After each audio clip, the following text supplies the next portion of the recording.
നമസ്തേ. ഇന്ത്യയിൽ തന്നെയാണോ നമ്മൾ ഇപ്പോഴും ജീവിക്കുന്നത് എന്ന് തോന്നിപ്പോകും ചില സംഭവങ്ങൾ കാണുമ്പോൾ.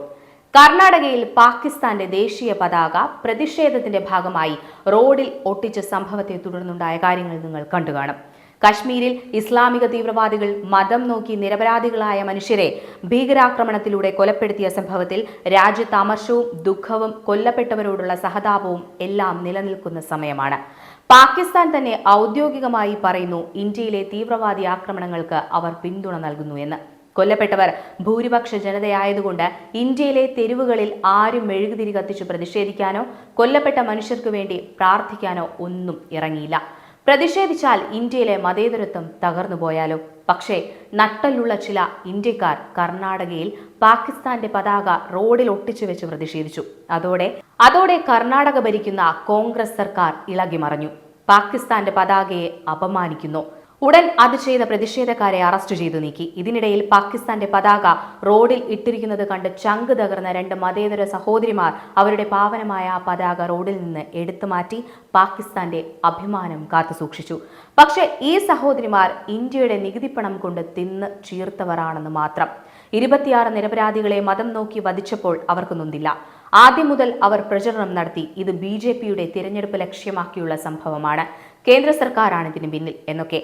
അവസാനം പാകിസ്ഥാൻ ആസ്ഥാനമായ തീവ്രവാദ സംഘടന ഭീകരാക്രമണത്തിന്റെ ഉത്തരവാദിത്തം ഏറ്റെടുത്തിട്ടും അവർ വ്യാജ പ്രചരണം നടത്തിക്കൊണ്ടേയിരുന്നു.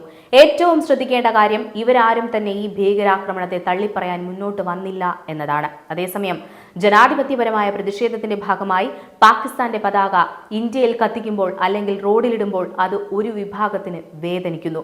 പാകിസ്ഥാന്റെ പതാകയെ അപമാനത്തിൽ നിന്ന് രക്ഷിക്കാൻ അവർ സ്വന്തം ജീവൻ പോലും തൃണവൽഗണിച്ചുകൊണ്ട് തെരുവിലേക്ക് ആർത്തിരമ്പി വന്നത് കാണുമ്പോൾ ഈ രാജ്യത്തിന്റെ ഭാവിയെക്കുറിച്ച് വലിയ രീതിയിൽ ഭയം തോന്നുന്നു.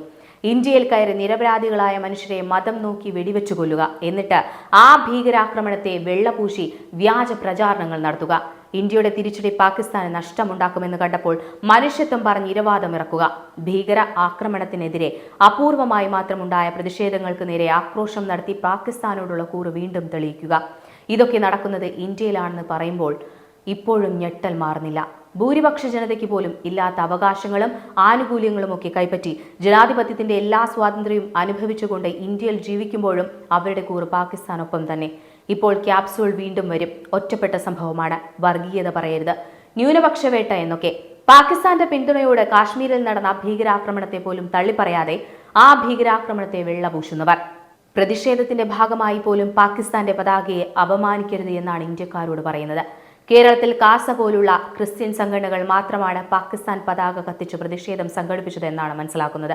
എല്ലാം കേന്ദ്ര സർക്കാർ നോക്കിക്കോളും എന്ന് കരുതി ജനാധിപത്യപരമായി ഒരു പ്രതിഷേധം പോലും ഉയർത്താൻ ഭയന്ന് ഭീരുക്കളായിരിക്കുന്നവരെ ഓർത്ത് പുച്ഛം തോന്നുന്നു. ഇത് സഹിഷ്ണുതയല്ല, ഇതാണ് ഭീരുത്വം. ഇവിടുത്തെ സമുദായ സംഘടനാ നേതാക്കളെയൊക്കെ എടുത്ത് കിണറ്റിലിടുകയാണ് വേണ്ടത്. ജനങ്ങൾക്കൊപ്പം ഉയരാനേ ഭരിക്കുന്നവർക്കും കഴിയൂ. ഭീരുക്കളായി ഇരുന്നിട്ട് രാജ്യസ്നേഹം, ദേശീയത എന്നൊക്കെ പറഞ്ഞു നടക്കാൻ നാണമില്ലേ? കൊല്ലുന്നതിന് മുൻപ് തീവ്രവാദികൾ ചൊല്ലാൻ പറഞ്ഞത് ഇപ്പോൾ തന്നെ കാണാപ്പാടം പഠിച്ചിരിക്കുകയായിരിക്കുമല്ലേ? കൊല്ലുന്നതിന് മുൻപ് അവർ വസ്ത്രങ്ങൾ അഴിച്ച് മതം ഉറപ്പാക്കുകയും ചെയ്തതുകൊണ്ട് ഇനിയിപ്പോൾ അതും ചെയ്യാൻ മടിക്കില്ല എന്നറിയാം.